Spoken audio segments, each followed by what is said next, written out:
ஹெல்தியான ஒரு வடகம் பண்ணேன். பிரண்டையில் வடகம் பண்ணினேன். வாங்க நான் எப்படி பண்ணேன்னு சொல்கிறேன். நைட்டே ஒரு 400 கிராம் ஜவ்வரிசி எடுத்து நல்லா ஊற வச்சுட்டேன். காலையில் ஒரு கட்டு பிரண்டை எடுத்து நல்லா வாஷ் பண்ணிட்டு பொடியாக நறுக்கிட்டு ஒரு மிக்ஸி ஜாரில் மாற்றி அதில் உப்பு, ஒரு 6 பச்சை மிளகா, இந்த பிரண்டை நறுக்கின பிரண்டை எல்லாத்தையும் நல்லா போட்டு அரைச்சி வச்சுட்டேன். அதுக்கப்புறம் இந்த ஜவ்வரிசி ஊற வச்சுருக்குல்ல, அதை நல்லா கையில் பிசைஞ்சு விட்டுட்டேன். பிசைஞ்சு விட்டுட்டு நான் 1 டம்ளர் ஜவ்வரிசிக்கு 5 டம்ளர் தண்ணின்ற கணக்கில் நல்லா தண்ணியும் விட்டு அந்த அரைச்சதையும் அதில் விட்டு நல்லா எல்லாத்தையும் கையில் நல்லா மிக்ஸ் பண்ணிட்டேன். மிக்ஸ் பண்ணி ஒரு விசில் விட்டுட்டேன். நம்ம குக்கரில் வச்சு ஒரு விசில் விட்டுட்டேன்.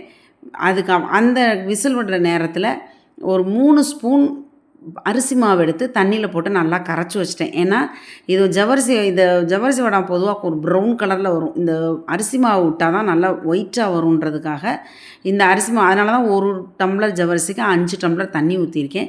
பக்கத்தில் ஒரு கடாயில் நான் வெந்நீர் கொதிக்க வச்சுருந்தேன். சப்போஸ் தண்ணி பத்தலைன்னா இந்த வெந்நீரையும் விடணும் அப்படின்றதுக்காக. ஆனால் எனக்கு தண்ணி தேவைப்படல, உப்பு தேவைப்படல. ரொம்ப பர்ஃபெக்டாக இருந்தது. இந்த அரிசி மாவையும் எடுத்து ஊற்றி நல்லா கலக்கிட்டு அப்படியே மறுபடியும் மூடி வச்சுட்டேன்.